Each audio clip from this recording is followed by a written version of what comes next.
রোজার সঠিক হক আদায় করব কিভাবে? শুধুই কি সারাদিন উপবাস থাকলেই হবে? রমজান মাসে কিছু কিছু মসজিদ কয়েক মিনিট আগে আজান দিয়ে দেয়, সেক্ষেত্রে আমরা কোন আজানটি অনুসরণ করে রোজার ইফতার করব? কোনো হাফেজকে দেখা যায় রমজান আসলে ভালো হাদিয়া পাওয়ার উদ্দেশ্যে বড় বড় মসজিদ খুঁজতে থাকে যাতে ভালো হাদিয়া পেতে পারে। এটা কতটুকু জায়েজ আছে? রমজান মাসে কোন কোন কাজগুলো করলে রোজা ভাঙবে এবং সেগুলোর কাফফারা হিসেবে কি দিতে হবে?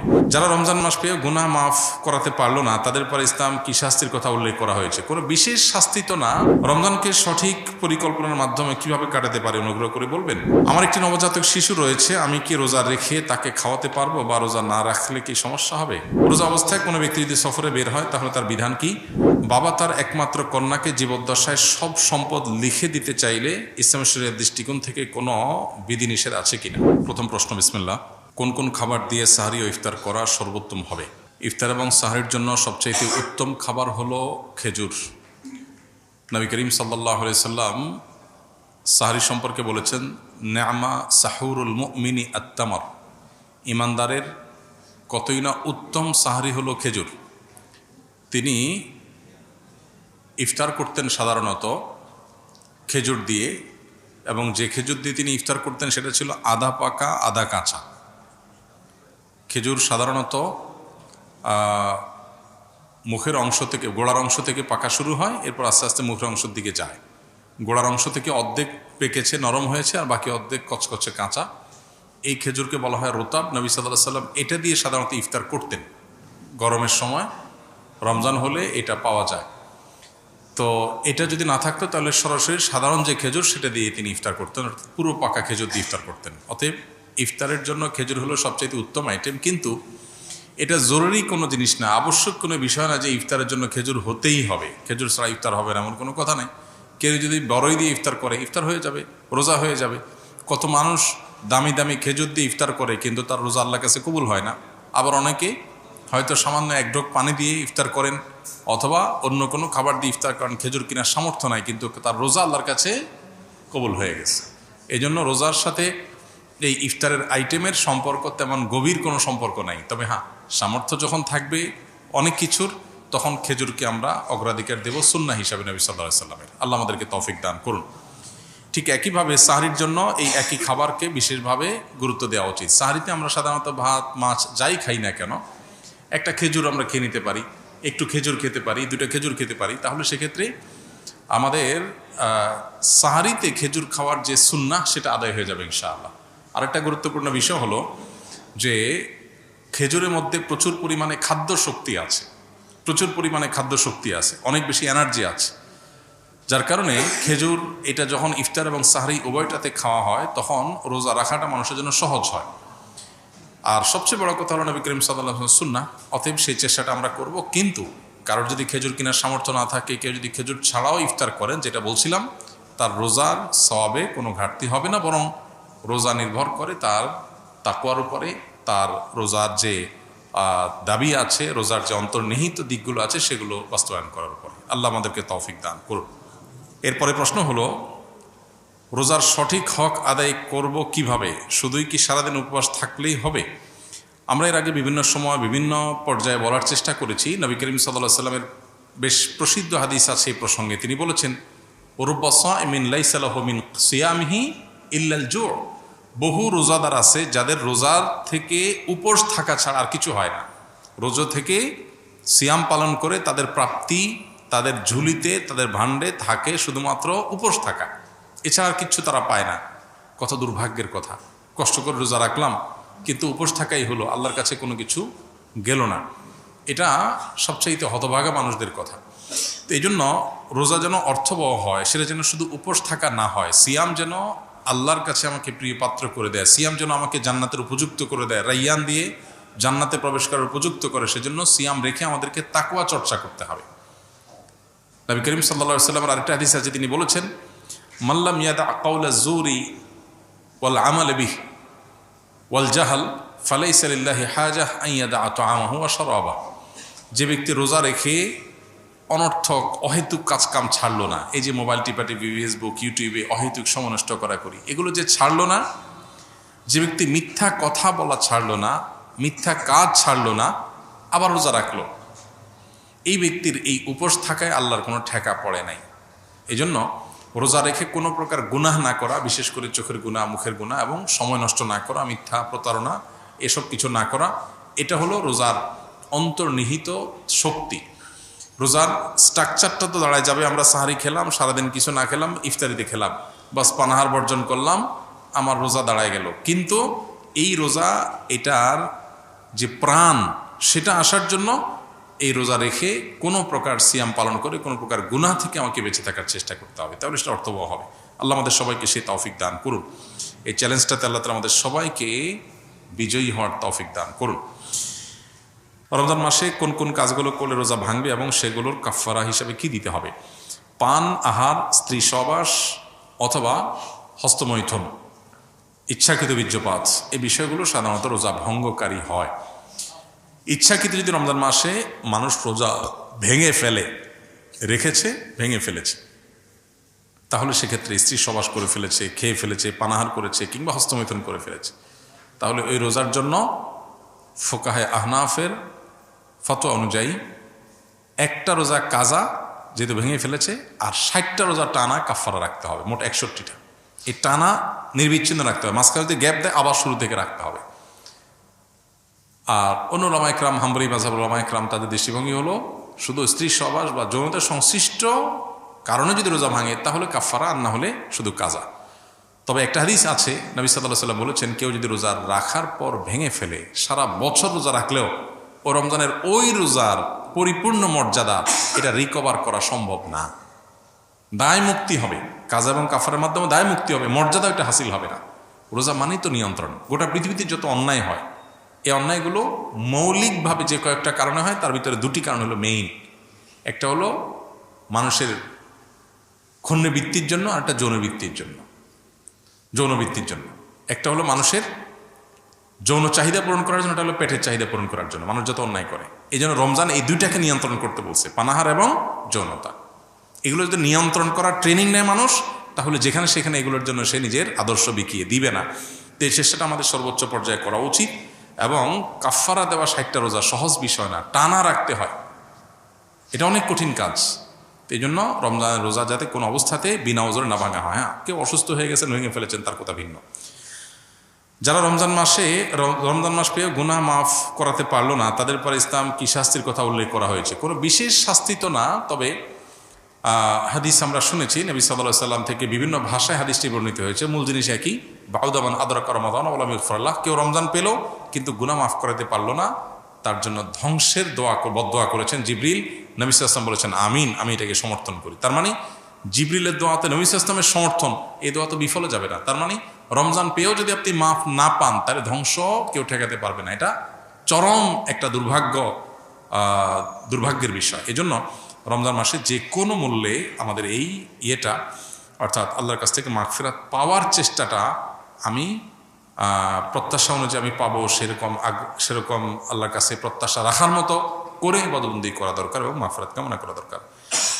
রমজানকে সঠিক পরিকল্পনার মাধ্যমে কিভাবে কাটাতে পারে অনুগ্রহ করে বলবেন? দুটি পরিকল্পনার কথা আমরা আজকে বলেছি, আবার রিপিট করছি। নাম্বার 1, মোবাইল ফোন নিয়ন্ত্রণ করে ফেলেন। রমজান মাস কোনো স্মার্টফোন ব্যবহার করবেন না, নেট কানেকশনের সাথে সংযুক্ত থাকবেন না। যাদের নেটেই কাজ, নির্দিষ্ট সময় কাজের সময় করবেন, এরপরে টোটালি বন্ধ করে দিবেন। বাসার রাউটার বন্ধ করে দিবেন, নির্দিষ্ট সময় চালিয়ে বাকি সময় বন্ধ করে রাখবেন। ডিসিশন নেন, দেখবেন আপনার রমাদানের অন্য 10টা 20টা প্রস্তুতির চেয়ে এই একটা প্রস্তুতি আপনার রমাদানকে অনেক বেশি অর্থবহ করে দিবে ইনশাআল্লাহ। দ্বিতীয়ত, রমজান মাসে আনহেলদি, অস্বাস্থ্যকর এবং আমাদের জন্য ক্ষতিকর এবং অপ্রয়োজনীয় অতিরিক্ত খাবার গ্রহণ করা থেকে রমজানে বিরত থাকেন। দুইটা জিনিস, এই দুইটা জিনিস যদি সঠিকভাবে করেন, আমার বিশ্বাস আপনার রমাদানকে আপনি অনেক সুন্দরভাবে কাটাতে পারবেন। ইবাদত বন্দেগীতে আপনি স্বাদ পাবেন, তৃপ্তি পাবেন, স্পিরিচুয়াল যে আধ্যাত্মিক যে একটা প্রেরণা শক্তি, এটা পাবেন। এই যে চোখের জেনা হয় সোশ্যাল মিডিয়াতে, এই যে আপনার ডোপামিন সোশ্যাল মিডিয়াতে একটার পর একটা আনন্দ, বেদনা, হাসি, খুশি, বেদনা, বিভিন্ন ইস্যুগুলো আমাদের মনোযোগকে বিভিন্নভাবে বিক্ষিপ্ত করে ফেলে। এরপর ইবাদতে মনোযোগ হয় না, না তারাবিতে মজা পাই, না রোজাতে, না তাহাজ্জুদে, না দোয়াতে, না তেলাওয়াতে কোনো মজা পাই। এগুলো থেকে আপনার সঠিক সুফলটা পেতে হলে আপনাকে নিয়ন্ত্রণ করতে হবে দুটা জিনিস। অনেক জিনিসের খোলাসা দুটা জিনিসের মধ্যে চলে আসবে। অতিরিক্ত খাদ্য গ্রহণ, অস্বাস্থ্যকর খাদ্য গ্রহণ না করে পরিমিত ভালো খাবার গ্রহণ করেন, স্বাস্থ্য ভালো থাকবে, ভেতর থেকে শক্তি পাবেন।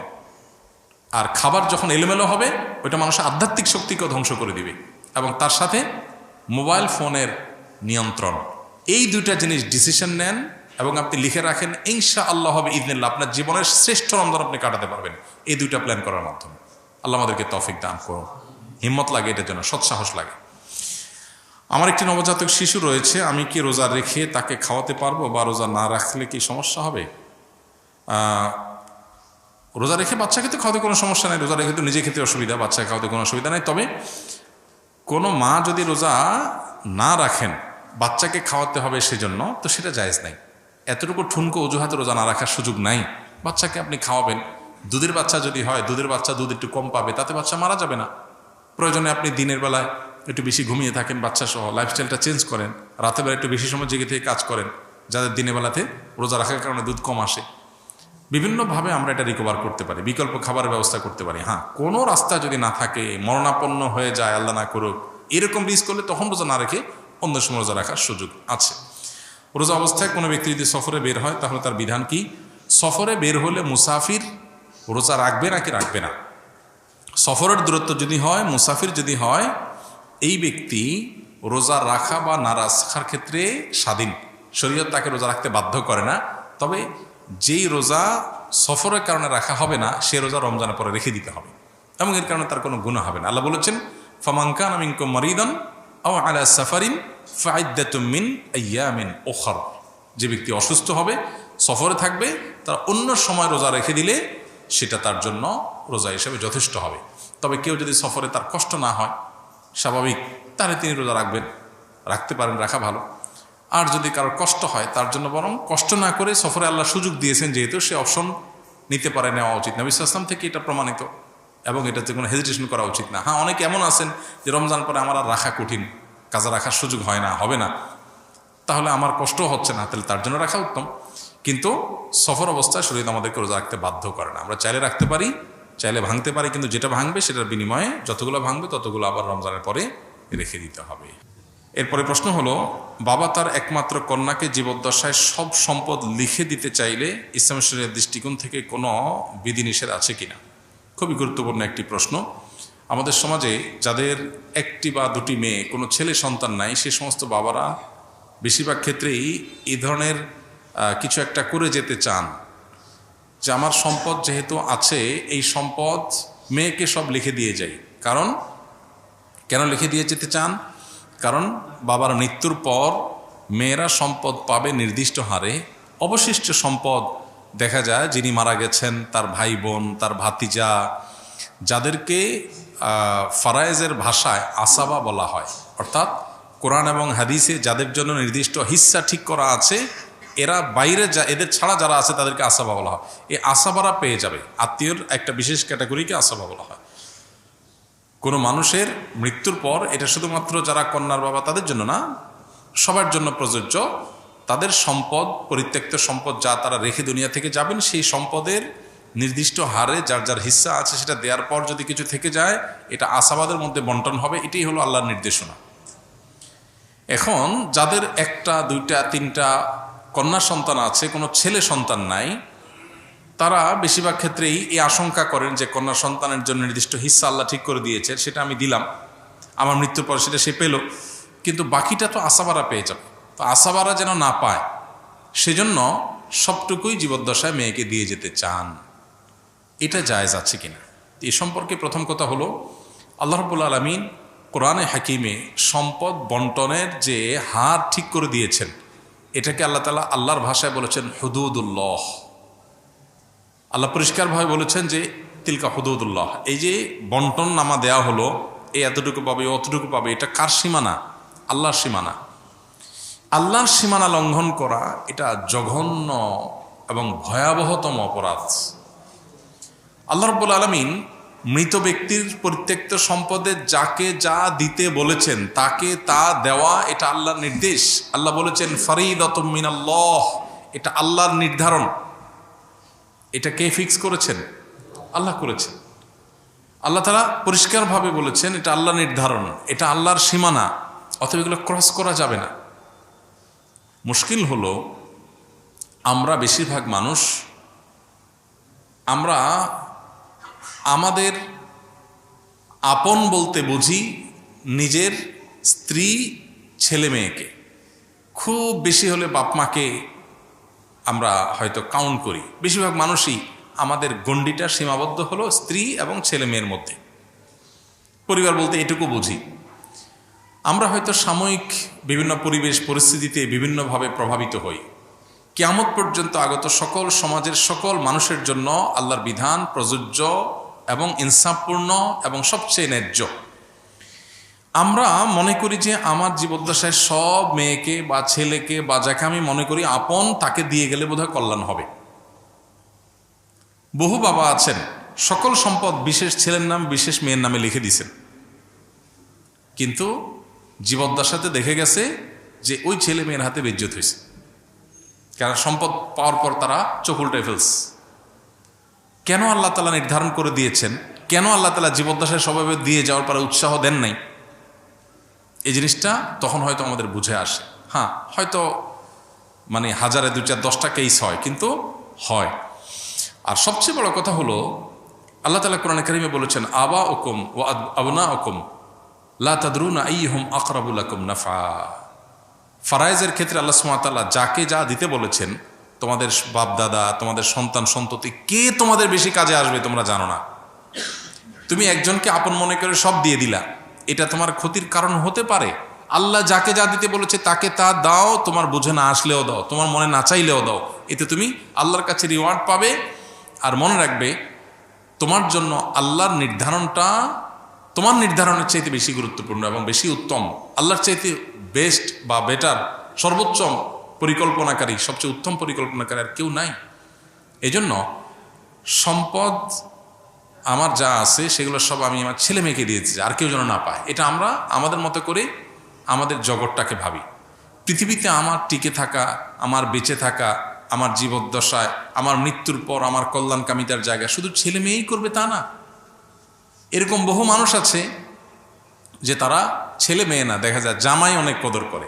অনেকে আছে ছেলেকে সব দিয়ে যায়, মেয়েদেরকে দিতে চায় না, পরের বাসায় চলে যাবে। এই জন্য দেখা যায় যে শেষ পর্যন্ত জামাই এবং মেয়ে তারাই তার সবচেয়ে বেশি কেয়ার করে। অহরহ এই ধরনের কেস আপনি খুঁজে পাবেন প্রিয় ভাইরা আমার। এই জন্য আমাদের গণ্ডিটা শুধুমাত্র আমাদের সন্তানদের মধ্যে সীমাবদ্ধ, এটা আমাদের দৃষ্টিভঙ্গির সংকীর্ণতার কারণে হয়। ইসলাম আমাদেরকে এত সংকীর্ণ জীবন দেখতে বলেনি। আমরা বেঁচে থাকার জন্য শুধু আমাদের সন্তান ছেলে মেয়ে যথেষ্ট না, একটা সমাজের অনেক মানুষের প্রতি আমাদের দায় আছে, অনেক মানুষের অবদান আছে, প্রত্যক্ষ পরোক্ষ বিভিন্নভাবে। এই জন্য আমার সকল সম্পদ শুধু আমার ছেলে মেয়েই পাবে আর কেউ পাবে না, এটা অতি স্বার্থপরতার চিন্তার জায়গা থেকে হয়। আর মনে রাখা দরকার, সন্তানকে সম্পদ দিয়ে গিয়ে ধনী বানানো যায় না। আল্লাহ তাআলা যদি ধনী না বানান, আপনি সকল সম্পদ দেওয়ার পর ওটা ফকির হয়ে যাবে। আল্লাহ যাকে যা দিতে বলেছেন, ইমানদার হয়ে থাকলে আল্লাহর নির্ধারণের পরে আস্থা রাখেন, ইয়াকিন রাখেন। হ্যাঁ, আপনি আপনার জীবদ্দশার সন্তানকে অবশ্যই দান করতে পারেন। বাবা তার সন্তানকে হেবা করতে পারে। আপনার 2টা বা 3টা সন্তান হয়েছে, আপনি তাদেরকে সম্পদের থেকে যা খুশি তা দিতে পারেন, কিন্তু যা দিবেন সমান হারে দিবেন, যে কয়জন আছে দেন। কিন্তু সব দিয়ে যাবেন, একটু রেখে যাবেন না। কেন? কারণ রেখে গেলে অন্যরা ভাগ পাবে, সেজন্য। তাহলে অন্যকে বঞ্চিত করার জন্য সন্তানকে দিয়ে বড়লোক করে দিতে চাইছেন, এই বড়লোকই তার কাজে আসবে না বা এই বড়লোকই টিকবে না। এই জন্য এই অ্যাপ্রোচ বা এই উদ্যোগটা প্রশংসনীয় কোনো উদ্যোগ নয়। হ্যাঁ, আপনার যদি মনে হয় আমার মৃত্যুর পর আমার মেয়ে বিপদে পড়তে পারে, অন্যরা তাকে না দিতে পারে, তাহলে আপনি তাকে পর্যাপ্ত দেন, কিন্তু কিছু রাখেন যে মৃত্যুর পর সেগুলো যেন বন্টন অন্তত হতে পারে। কিছুই রাখবেন না, এটা আপনার নিজের জন্য ক্ষতিকর, আর এটা শরিয়ার নির্দেশনাও না।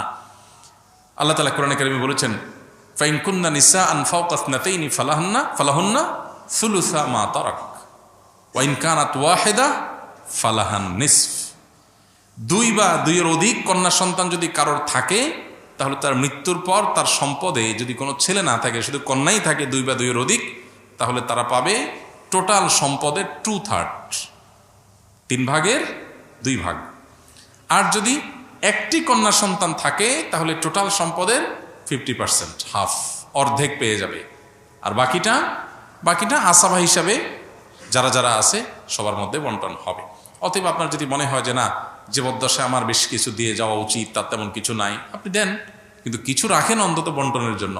অন্যদেরকে বঞ্চিত করে ফেলে সন্তানকে ধনী বানানোর চিন্তা প্রশংসনীয় চিন্তা নয়। এরপর প্রশ্ন হলো, কিস্তিতে মোবাইল বিক্রি করা জায়েজ আছে কিনা, বা বিক্রি করলে গুনাহ হবে কিনা, বিস্তারিত বুঝিয়ে বলবেন। কিস্তিতে মোবাইল বিক্রি করা বা অন্য যে কোনো জিনিস বিক্রি করা জায়েজ আছে। কিস্তিতে কেনাবেচা মৌলিকভাবে জায়েজ। সাহাবীদের মধ্যেও কিস্তিতে কেনাবেচার এই কালচার ছিল। নবীজি সাল্লাল্লাহু আলাইহি সাল্লাম এই ব্যাপারে কোনো নিষেধাজ্ঞা আরোপ করেন নাই, বরং তার সম্মতি পাওয়া যায়। সেখান থেকে বোঝা যায় যে কিস্তিতে কেনাবেচা করা জায়েজ আছে। এখন কিস্তিতে কেনাবেচা করলে যেটা হয় সাধারণত নর্মাল কিস্তিতে, যদিও আমাদের বড় বড় বিভিন্ন আপনার কোম্পানিগুলো তাদের ফ্রিজ বা বিভিন্ন আইটেম বিক্রি করার ক্ষেত্রে কিস্তিতে বিশেষ পলিসি অবলম্বন করে, যেগুলোর কারণে সেটা নাজায়েজ হয়। এমনিতে জেনারেল কিস্তিতে ধরুন আপনি একটা জিনিস, একটা মোবাইল কিনলেন, ওইটার দাম ধরেন 10,000 টাকা, কিস্তিতে কিনলেন, আপনার কাছ থেকে 12,000 টাকা দাম রাখলো, 12টা কিস্তি করে দিল, এটা জায়েজ আছে, এটা না জায়েজ না। কিন্তু এটার কোনো প্রক্রিয়া আপনার নাজায়েজ হয়, সেটা আপনাকে ভালো করে জেনে নিতে হবে যে আপনি যখন কিস্তিতে কোনো বিশেষ লেনদেন করবেন, বিশেষ করে যখন সেখানে এই সহজ লেনদেনের বাইরে আরও কোনো শর্ত আরোপ হবে, তখন আপনাকে ভাবতে হবে যে সেটা শরিয়া আপনাকে অনুমোদন করে কিনা। রমজান মাসে কিছু কিছু মসজিদ কয়েক মিনিট আগে আজান দিয়ে দেয়, সেক্ষেত্রে আমরা কোন আজানটি অনুসরণ করে রোজার ইফতার করব? সূর্য ডুবেছে এটা নিশ্চিত হয়ে গেলে আমরা ইফতার করতে পারবো। ইফতারের সাথে আসলে তো আজানের সম্পর্ক নাই, যদিও আমরা সূর্য ডুবার পরপরই আজান দিয়ে থাকি মসজিদগুলোতে। অতএব সূর্য ডুবার আজান দুইটাকে আমরা একই অর্থে ধরে নিয়েছি, যদিও ইফতারের টাইমিংয়ের সাথে আজানের সম্পর্ক নেই। সম্পর্ক কিসের? সূর্য ডুবার। অতএব সূর্য ডুবেছে এটা নিশ্চিত হয়ে গেছেন, আপনি ইফতার করতে পারবেন। এত মিনিটে সূর্য ডুবে গেছে, এত মিনিট পার হয়ে গেছে, মানে নিশ্চিত আপনি ইফতার করতে পারবেন। আজান 2 মিনিট পরে দিলেও কিছু আসে যায় না। এখন কোনো মসজিদে যদি মুয়াজ্জিন টাইমে 2 মিনিট আগে আজান দিয়ে দেয়, তাহলে ইফতার করা যাবে না, আপনাকে দেখতে হবে টাইম। হতে পারে মুয়াজ্জিন ভুল করেছেন। অতএব নির্দিষ্ট টাইম যত মিনিটে সূর্য ডুবে তখন আমাদেরকে ইফতার করতে হবে। সাধারণত সূর্য ডুবার যে টাইম তার আগে আজান কেউ দেয় না, যদি দেয় সেটা ভুলে দিয়েছে, অ্যাক্সিডেন্টলি হতে পারে। অনেকে দেখা যায় হাফেজকে রমজান আসলে ভালো হাদিয়া পাওয়া, মানে কোনো হাফেজকে দেখা যায় রমজান আসলে ভালো হাদিয়া পাওয়ার উদ্দেশ্যে বড় বড় মসজিদ খুঁজতে থাকে যাতে ভালো হাদিয়া পেতে পারে। এটা কতটুকু জায়েজ আছে? ভাই, রমজান মাসে তারাবির নামাজের ইমামতি করে তারাবিতে মানুষকে কোরআন তেলাওয়াত শুনিয়ে তার বিনিময় গ্রহণ করাকে ওলামা ইকরাম নাজায়েজ বলেছেন। এটা সর্বজন বিদিত। মূলত কোনো ইবাদতের বিনিময় নেওয়া যায় না, কোনো ইবাদতের কোনো নেকামলের বিনিময় নেওয়া যায় না। কয়েকটা বিষয়কে সারা বিশ্বের সব ওলামা ইকরাম অলমোস্ট এজমা ঐক্যমত্য পোষণ করেছেন যে কয়েকটা জিনিস এর মধ্যে এক্সেপশন, কয়েকটা জিনিস সম্পূর্ণ এই মূলনীতির বাইরে। তার মধ্যে একটা হলো 5 ওয়াক্ত নামাজের ইমামতি, মুয়াজ্জিনি, মসজিদের খেদমত, কারণ এগুলো মিন শাআইর দ্বীন। 5 ওয়াক্ত নামাজ দ্বীনের নিদর্শন, প্রতীকী বিষয় ইসলামের। এটা টেকাবার জন্য কিছু মানুষ যদি ডেডিকেটলি না রাখা হয়, তাহলে সেক্ষেত্রে মসজিদে নামাজ কায়েম নিয়মিত সময় মতো হওয়া কঠিন। এবং একটা মানুষ অন্য 10টা কাজ করবে, পাশাপাশি সে মসজিদে 5 ওয়াক্ত এরকম দায়িত্ব পালন করবে, এটা সহজ না। তো এই জন্য এটা একটা নিরুপায়। আরেকটা হলো মানুষকে দ্বীনি শিক্ষা দেওয়ার জন্য ওয়াজ নসিহত, তালিম, তরবিয়ত, শিক্ষকতা, মুদাররিসি, এগুলো দ্বীনি কাজ, এগুলোর বিনিময় নেওয়া মৌলিকভাবে জায়েজ নাই। কিন্তু এটাও সর্বসম্মতিক্রমে ওলামা ইকরামের এক্সেপশনের মধ্যে রয়েছে, অর্থাৎ জায়েজ। কেন? কারণ দ্বীনি ইলমের চর্চা যদি না থাকে দ্বীন থাকবে না, এবং এটার জন্য ডেডিকেটেড মানুষ না থাকলে এটা টিকা থাকা কঠিন। এই জন্য এখানে বিনিময় নেওয়া জায়েজ। তো এরকম যেসব বিষয়গুলো আছে, তারাবির নামাজে কোরআন তেলাওয়াত শোনা, এটা সেই আইটেমের মধ্যে পড়ে না। এটা একটা সুন্নাহ আমল, এটা ফরজ বা ওয়াজিব কোনো আমল না, বা ইসলামের প্রতি কোনো বিষয় না। যার কারণে এইটার বিনিময় দেওয়া অন্য 10টা আমলের মতোই না জায়েজ। সাধারণ সময় আমরা কোরআন তেলাওয়াত করে দিই, একজনকে বলি ভাই আমি 1 পারা কোরআন তেলাওয়াত করে দিব, আপনি আমাকে 500 টাকা দিন, জায়েজ হবে? আমি ভাই 1 পারা কোরআন তেলাওয়াত শোনাবো আপনারে, আপনি আমার 500 টাকা দিন, জায়েজ হবে? জায়েজ নাই। এই জন্যই তো যারা কারি অথবা যারা বিভিন্ন জায়গায় কেরাত পড়েন, বিনিময় নেন, এ ব্যাপারে ওলামায়ে কেরামের ফতোয়া হলো এই বিনিময় নেওয়া জায়েজ নেই। জায়েজ হইতে হলে একটু ওয়াজ করতে হবে, তাহলে ওয়াজ নসিহতের বিনিময় হিসাবে নিতে পারে। কিন্তু সলিড তেলাওয়াত করলেন আর বিনিময় নিলেন, কিসের বিনিময় নিলেন? এটা জায়েজ নাই। তেলাওয়াত একটা নিরেট ইবাদত। আপনি যদি নামাজ পড়ে যায় বলেন যে নামাজ পড়ছি আমার 500 টাকা দেন, তাহলে আল্লাহ কাছে সওয়াব পাওয়া যাবে? যাবে না, বরং এটা গুনাহ হবে। তো এই মূলনীতির আলোকে তারাবির নামাজে হাফেজ সাহেবরা আপনার কোরআন কারীমের তেলাওয়াত শুনিয়ে বিনিময় দেওয়া নেওয়াকে ওলামায়ে কেরাম নাজায়েজ বলেন। এখন এই ফতোয়ার উপরে আমল আসলে দেশের 1% মসজিদে হয় না। সবাই টাকা দেয় এবং নেয়। এখন এই দেওয়া নেওয়াটা যেন একেবারে নাজায়েজ না হয় সেজন্য বিভিন্ন ফাঁক ফোকর বের করছে। হাফেজ সাহেবরা এগুলো জানে। এর মধ্যে একটা হলো যে ওয়াক্তিয়া নামাজের ইমাম হয়ে যায়, ঠিক আছে, ওয়াক্তিয়া নামাজের ইমাম হিসাবে নিয়োগ দিলাম, নিয়ে তারা এটার বিনিময় দিলাম, তার ডিউটি দিয়ে দিলাম যে 30 দিনের জন্য আপনি এশারের ইমাম, 2 ওয়াক্তের ইমাম, এই 2 ওয়াক্তের বিনিময় আপনাকে দিলাম। তো ঘুরে ফিরে এটা নেয়। এটা আমাদের জন্য দুর্ভাগ্যের বিষয় যে হাফেজ সাহেবরা তারা বিভিন্ন ছলছাতুরি করে তারা মসজিদে তারাবি পড়াইলে তারা হাদিয়া পায়, এছাড়া পায় না। পৃথিবীর বিভিন্ন দেশে আমাদের দেশের মতো হাফেজের মান এত ভালো না। এরকম বহু দেশ আছে যেখানে হাফেজের অনেক কদর হয়, অনেক কদর হয়। কেন তাদেরকে তারাবি পড়ায় বিনিময় দিতে হবে? হাফেজদেরকে এমনি সম্মানিত করা যায় না? এমনকি তারাবি পড়ালো না একটা হাফেজ ছেলে, ওর তো এমনিতেই সম্মানিত করা উচিত যে সে আল্লাহর কালামকে বহন করছে, আল্লাহর কালামকে সংরক্ষণ করছে, যেটা আমাদের সবার উপরে কর্তব্য, ফরজে কেফায়া, সবার পক্ষ থেকে কেউ আদায় করা কর্তব্য যেটা, সেটা সে আদায় করছে। সমাজে মানুষের মধ্যে মানসিকতাটা থাকা দরকার, কিন্তু নাই।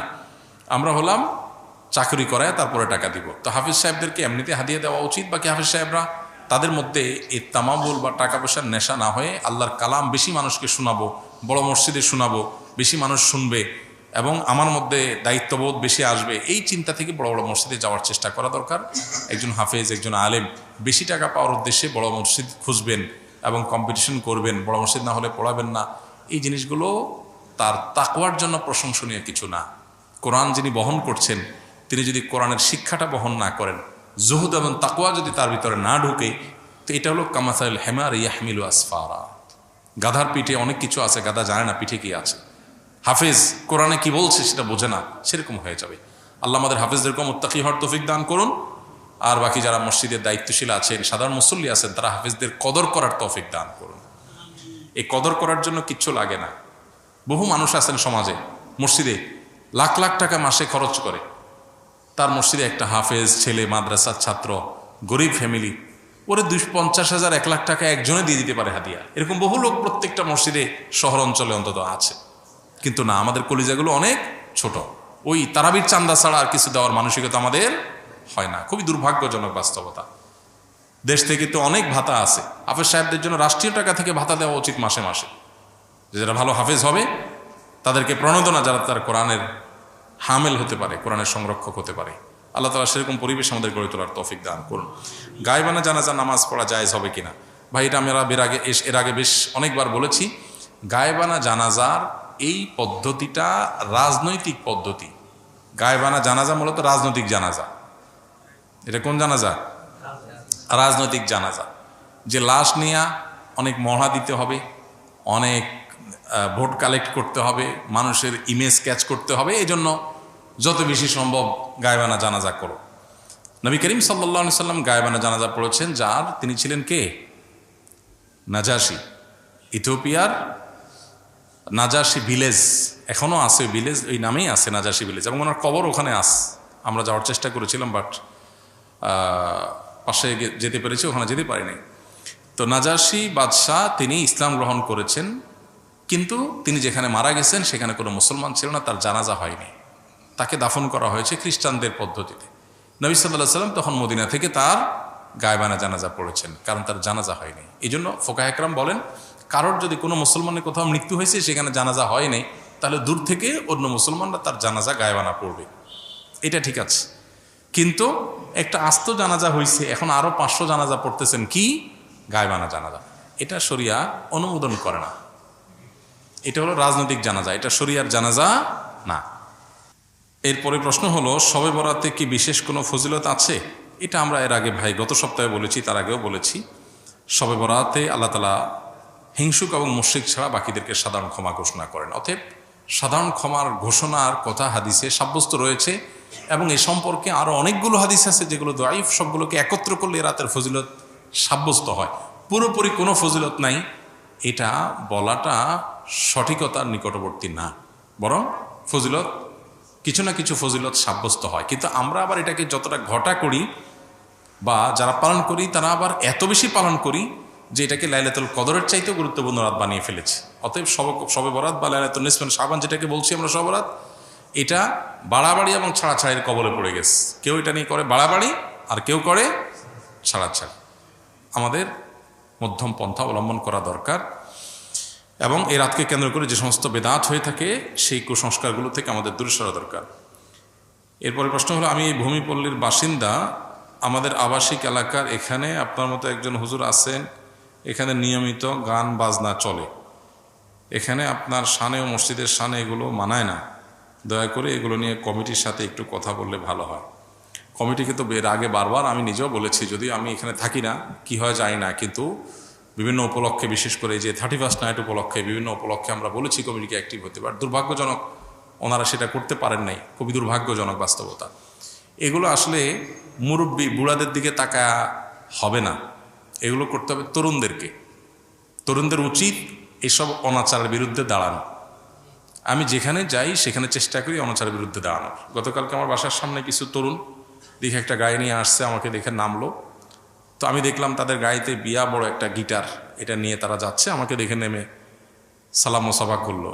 তো চিন্তা করলাম যুবক পোলাপান গিটার নিয়ে যাচ্ছে, গান টান করবে, আবার হুজুর দেখা দাঁড়াইছে আপনার দোয়া নেওয়ার জন্য। এই হলো বাঙালি মুসলমানের হালত। গাড়িতে গিটার নিয়ে যাচ্ছে 5-6 জন, ঝাঁকানাকা গান দিবে, আবার এদিকে হুজুর দেখে আবার একটু সালাম মোসাফা করতে মন চাইছে। তো আমি তাদেরকে সালাম মোসাফা করে বললাম, বাবা গাড়িতে দেখলাম একটা লম্বা ইয়া বড় কি গিটার নাকি, এটা কোথায় মানুষের ঘুম হারাম করতে যাচ্ছ তোমরা? তো বলছে না না না হুজুর, আমরা করব না। দেখেন, বাংলাদেশে এই অনাচারের বিরুদ্ধে একটা বিপ্লব লাগবে, নাহলে এটা থামবে না। আমরা ওয়াজ মাহফিল দিয়ে শুরু করি, কারণ আমাদের সেকুলার বন্ধুরা এসব বিষয়ে কথা বলতে বলে, হ্যাঁ কথা বলতে গেলে বলে আপনারা হুজুররা মাহফিলের বিরুদ্ধে কিছু বলেন না। প্রথম কথা হলো, মাহফিলের মাইক দিয়েও যদি মানুষের অতিষ্ঠ করা হয় তাহলে সেটা ইসলাম সমর্থন করে না। এই কথা আমরা সবসময় বলি এবং এটা আগে বলি। কিন্তু আমাদের এটাও মাথায় রাখতে হবে, গ্রামাঞ্চলে বিশেষ করে মাহফিল তো বেশি হয় গ্রামে। গ্রামে মানুষ, পুরো গ্রামের মানুষ মাহফিল শোনার জন্য প্রস্তুত থাকে, গান শোনার জন্য পুরো এলাকার মানুষ প্রস্তুত থাকে না। এখানে পার্থক্যের জায়গাটা। গ্রামে মাহফিল যখন হয়, পুরো এলাকার মেয়েরা বাবার বাড়িতে বেড়াইতে আসে মাহফিল উপলক্ষে, মাহফিলকে কেন্দ্র করে পুরো এলাকাতে আমেজ তৈরি হয়, সবাই প্রস্তুত থাকে। তাছাড়া গ্রামে প্রচুর গাছপালা থাকার কারণে এক জায়গা থেকে আর জায়গায় সাউন্ড ওইভাবে যে মানুষের শহরে যেরকম ডিস্টার্ব হবে ওই লেভেলে ডিস্টার্ব হয় না। এরপরেও আমরা বলি সেখানেও গভীর রাত পর্যন্ত মাহফিল করা উচিত না। এবং আমি যেখানে যাই সেখানে এটা বলার চেষ্টা করি। শহরের মাহফিলে তো আমি 2টা মাহফিল ঢাকায় গত 2-3 বছর আগে, আমার একটা রামপুরাতে আর একটা বোধ হয় মান্ডা মুগদার ওইদিকে, 2টা মাহফিলে আমি রাস্তা থেকে ব্যাক করে গেছি। বললাম যে আমি খবর নিয়েছি, মাইক দূর দূরান্ত মতো লাগিয়েছেন, মানুষের ঘুম হারাম করেছেন, এই মাহফিলে আমি যাব না। পরে মাইক খোলাইছি, তারপর আমি সেখানে আবার রিটার্ন গেছি। তো ওলামা একরাম সচেতন, মাহফিলের মাইক নিয়ন্ত্রণ হচ্ছে, এবং এগুলো তো আলেমরা করে না। মাহফিল আয়োজন তো করে সাধারণত সাধারণ মানুষ, বুঝে না, না বুঝে করে। তো ওলামাদের দায়িত্ব সেখানে কথা বলা, তারা বলছেন এবং ইনশাআল্লাহ এটা নিয়ন্ত্রণ হবে। মাহফিল হোক কিন্তু মানুষের কষ্ট না দিয়ে, মাহফিল হোক শব্দ দিয়ে মানুষকে অতিষ্ঠ না করে। কিন্তু এই যে গান বাজনার যে কষ্ট, মাহফিল তো রমজানে হয়, শীত মৌসুমে হয়, বিশেষ সময় হয়, আর এই গান বাজনা তো সারা বছর হয়। আর মাহফিল তো বেশিরভাগই হয় রাত 10টা-11টার মধ্যে শেষ হয়, দেরি হয় তো অল্প কিছু মাহফিল। আর গান তো শুরুই হলো রাতের 12টার পরে, 10টার পরে। এই যে অতিষ্ঠ করা মানুষকে, এই জুলুমের বিরুদ্ধে আমাদের যুবকদেরকে দাঁড়াতে হবে। অন্য যুবকদের হাতে হাত রেখে, চোখে চোখ রেখে, কাঁধে হাত রেখে তাদেরকে বোঝাতে হবে তোমার আনন্দ আরেকজনের কষ্টের কারণ হবে, এটা কোনো সভ্যতার মধ্যে পড়ে না। তোমার বিবেক এর জন্য তোমাকে বাধা দেওয়া উচিত। আমাদের যুবকদেরকে আল্লাহ যেন ইসলাহ করেন, সংশোধন করেন, তাদের বিবেকগুলো যেন জাগ্রত হয়, সে তৌফিক আল্লাহ তাআলা তাদেরকে দান করুন। আমরা ইনশাআল্লাহ তাদেরকে নাসিহা করব, অসৎ কাজে বাধা প্রদান করব। প্রত্যেক এলাকায় এগুলোর বিরুদ্ধে প্রতিরোধ কমিটি হওয়া দরকার। আইনশৃঙ্খলা রক্ষাকারী বাহিনীর লোকজন সবসময় চেষ্টা করেন, ওনারা একা পারেন না, তাদের সদস্য শক্তি জনবল কম। আমরা এলাকা থেকে তরুণরা, এটা কোনো মাস্তানির জন্য না, আইন হাতে তরুণের কথা বলছি না, অন্তত অ্যাওয়ারনেস তৈরি করা, অন্যায় কাজে বাধা দেওয়া, নাহিয়াল মুনকার করা, এটার জন্য এলাকাতে এলাকাতে যুবকদের জাগতে হবে। গান দিয়ে বাজনা দিয়ে বা কোনো আনন্দ ফুর্তি দিয়ে মানুষকে কষ্ট দেওয়ার এই অপসংস্কৃতি, এই অসভ্যতা, এটাকে রীতিমতো আমরা অসভ্যতা বলবো, এটা বন্ধ হওয়া উচিত। আল্লাহ আমাদেরকে তৌফিক দান করুন। ব্যবসার ক্ষেত্রে কোন কোন দিকগুলো মেনে চললে আখিরাতেও তার ফলাফল পাবো? রাসূলুল্লাহ কারীম সাল্লাল্লাহু আলাইহি ওয়াসাল্লামের সাথে রাসূলুল্লাহ কারীম সাল্লাল্লাহু আলাইহি ওয়াসাল্লাম এবং সাহাবীদের ব্যবসার বৈশিষ্ট্য কেমন ছিল? বিশেষ দ্রষ্টব্য, ইন্টার দ্বিতীয় বর্ষের ব্যবসায় শিক্ষা বিভাগের ছাত্র আমি, পরিকল্পনা উদ্যোক্তা হওয়ার।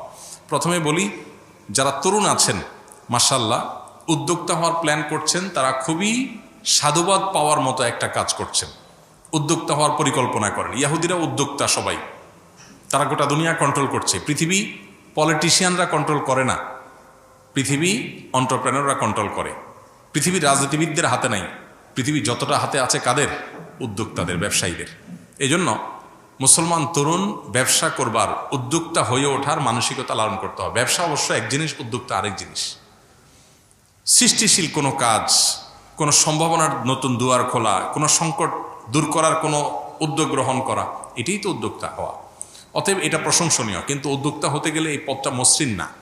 ধরা খাওয়ার আশঙ্কা থাকে, লুজার হওয়ার আশঙ্কা থাকে, চাপ তৈরি হয়।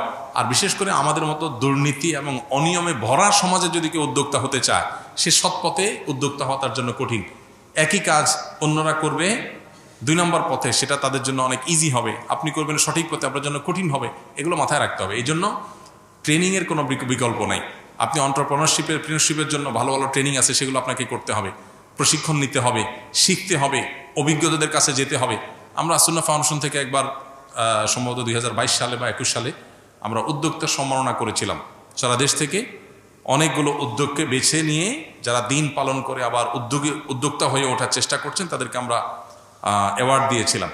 আলহামদুলিল্লাহ আরও অনেকে এটা নিয়ে কাজ করছেন। অতএব যারা এগুলো নিয়ে কাজ করছেন, তাদের সাথে লিঙ্ক হয়ে, তাদের সাথে যোগাযোগ করে, বুঝে শুনে তারপরে পা ফেলেন। উদ্যোক্তা হতে গিয়ে ধরা খেয়ে এরপরে পিছনে আসবেন না। একটাই জিনিস, আমানতদারিতা এবং সততার সাথে ব্যবসা করা।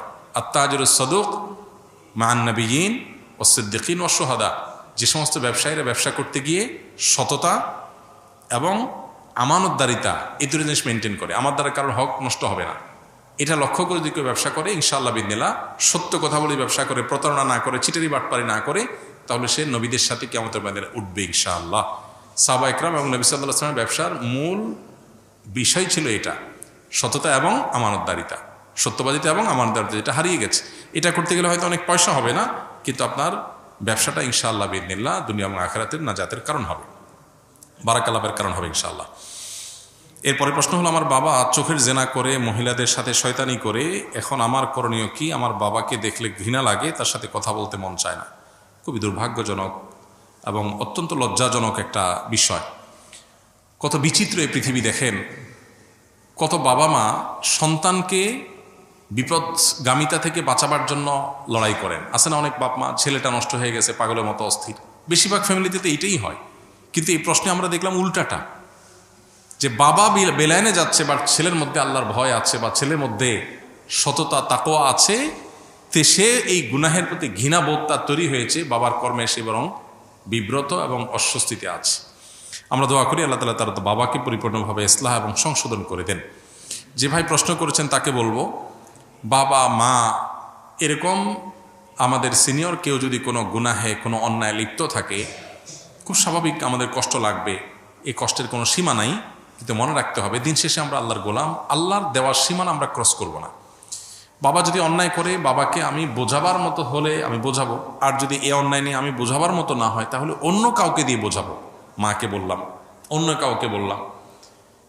আমার বিভিন্ন প্ল্যান থাকবে, মসজিদের ইমাম সাহেবের সাথে একটু দোস্তি করে, খাতির করে তাকে দাওয়াতি কাজে লাগিয়ে দিলাম, যে আমার বাবার দিকে আপনি একটু মনোযোগ দেন, তাকে একটু দাওয়াত দেন। যারা এলাকাতে দাওয়াতি কাজ করেন, বিভিন্ন ইসলামিক অর্গানাইজেশন, মুভমেন্ট, দাওয়াতি কাজের সাথে আছেন, তাদেরকে ধরাই দেন, তারা যেন আপনার বাপকে টার্গেট করে দাওয়াতি কাজ করে তাকে যেন ইসলাহের উদ্যোগ নেয়। আপনি বিভিন্ন প্ল্যান করেন আর সে সাথে চোখের পানি ফেলেন। মনে রাখবেন, আবু হুরায়রা রাদিয়াল্লাহু তাআলা আনহুর চোখের পানি তার মায়ের হেদায়েতের কারণ হয়েছিল। যাই না আমরা নবীজির কাছে এসে বলছেন, ইয়া রাসূলুল্লাহ একটু দোয়া করেন আমার মায়ের জন্য, আমার মা ইসলাম গ্রহণ করে নেয় এখনো, আমাকে প্রচুর মারধর করে, আমি মুসলমান হয়েছি সেই জন্য। নবী সাল্লাল্লাহু আলাইহি ওয়াসাল্লাম দোয়া করে দিয়েছেন, আল্লাহ আবু হুরায়রার মাকে তুমি হেদায়েত দাও। বাসায় যায় দেখে মা ইসলাম গ্রহণ করার জন্য প্রস্তুত। তো এই জন্য দোয়ার প্রতি ইয়াকিন থাকতে হবে।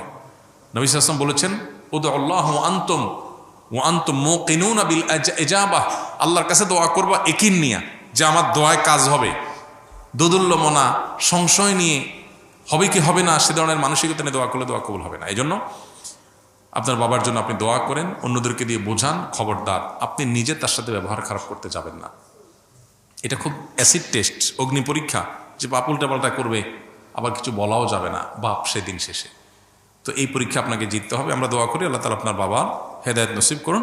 চেষ্টার পরেও যদি তিনি তার পথ থেকে ফিরে না আসে, তাহলে সেক্ষেত্রে আপনি সন্তান হিসেবে যতটুকু সম্ভব তাকে আপনি ততটুকু বলতে পারেন, কিন্তু সেটা যেন সীমানা ছাড়িয়ে না যায় লক্ষ্য রাখতে হবে।